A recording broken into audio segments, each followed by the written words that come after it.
আসসালামু আলাইকুম। ঘর.কম চ্যানেলের পক্ষ থেকে সবাইকে স্বাগত জানিয়ে আমি আজকের এই ভিডিওটি শুরু করছি। আজ চলে এসেছি একটি নাস্তার রেসিপি নিয়ে। মুচমুচে স্বাদের এই নাস্তার রেসিপিটি আপনারা বিকেলে চায়ের আড্ডায় পরিবেশন করতে পারেন। তাছাড়াও বাচ্চাদের আবদার মেটাতে ঝটপট এই নাস্তাটি আপনারা তৈরি করে দিতে পারেন। তো আজকের রেসিপি হচ্ছে মুচমুচে স্বাদের পুঁইশাকের পকোড়া। চলুন কথা না বাড়িয়ে মূল রেসিপিতে চলে যাই।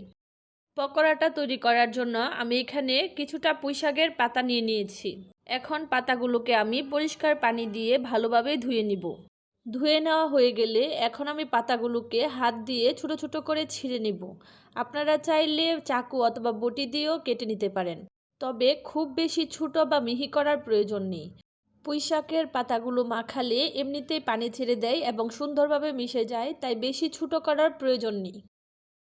পাতাগুলো ছিঁড়ে নেওয়া হয়ে গেলে আমি এগুলোকে একটা বড় সার্ভিং বোলে উঠিয়ে নিচ্ছি। এখন আমি এর মধ্যে দিয়ে দিব 2টার মতো পেঁয়াজ কুচি করে। এখন এর মধ্যে দিয়ে দিচ্ছি 8-10টা কাঁচামরিচ ছোট ছোট করে কুচি করে। এখন দিয়ে দিচ্ছি শুকনো মশলাগুলো। দিয়ে দিচ্ছি 1 চা চামচ মরিচের গুঁড়া, হাফ চা চামচ হলুদের গুঁড়া, হাফ চা চামচের থেকে একটু কম ভাজা জিরার গুঁড়া ও স্বাদমতো লবণ। ঝালটা কিন্তু আপনারা বুঝে দিবেন, যেহেতু কাঁচা মরিচটা ব্যবহার করা হয়েছে তাই গুঁড়া মরিচটা আপনারা একটু বুঝে দিবেন। এবার এই উপকরণগুলোকে প্রথমে হাত দিয়ে ভালোভাবে মেখে নিতে হবে। মাখাতে মাখাতে যখন দেখবেন পুঁইশাকের পাতাটা থেকে পানি ছেড়ে দিয়েছে, তখন এই পর্যায়ে এর মধ্যে দিয়ে দিতে হবে চাউলের গুঁড়া। আমি এর মধ্যে অল্প অল্প করে চাউলের গুঁড়া অ্যাড করব। চাউলের গুঁড়াটা দিয়ে মাখিয়ে একটা সফট মিশ্রণ তৈরি করতে হবে। দেখতেই পাচ্ছেন আমার মিশ্রণটা তৈরি করা হয়ে গেছে। এখন পকোড়াগুলো তৈরি করার পালা। আপনারা আপনাদের পছন্দ মতো যে কোনো শেপ তৈরি করে নিতে পারেন। আমি আজকে পকোড়াটা তৈরি করব লম্বা করে ফিঙ্গারের শেপ দিয়ে। আপনারা দেখতেই পাচ্ছেন আমি পকোড়াগুলো কিভাবে তৈরি করেছি। এখন পকোড়াগুলোকে ভাজতে যাওয়ার পালা। চুলায় একটা প্যান বসিয়ে তাতে পর্যাপ্ত পরিমাণ তেল আগেই গরম করতে বসিয়ে দিয়েছি। তেলটা গরম হলে এখন এর মধ্যে একে একে পকোড়াগুলো দিয়ে দিব।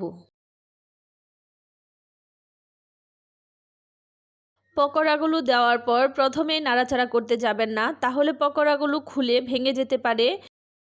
একটা সাইড যখন কিছুটা হয়ে যাবে তখন অপর সাইডটা উল্টে দিতে হবে। আমার এই পকোড়াগুলো ভাজতে সময় লেগেছে 6 থেকে 7 মিনিটের মতো।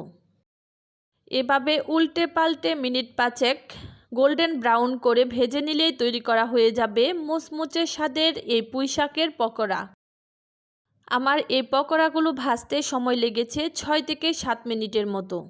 ক্রিস্পি এই পকোড়াটি আপনাদের কেমন লেগেছে তা আমাকে অবশ্যই কমেন্ট করে জানাবেন। ভালো লাগলে একটি লাইক ও চ্যানেলটিকে সাবস্ক্রাইব করে পাশেই থাকবেন। আজকের মতো এখানে বিদায় নিচ্ছি। সবাই ভালো থাকবেন। আল্লাহ হাফেজ।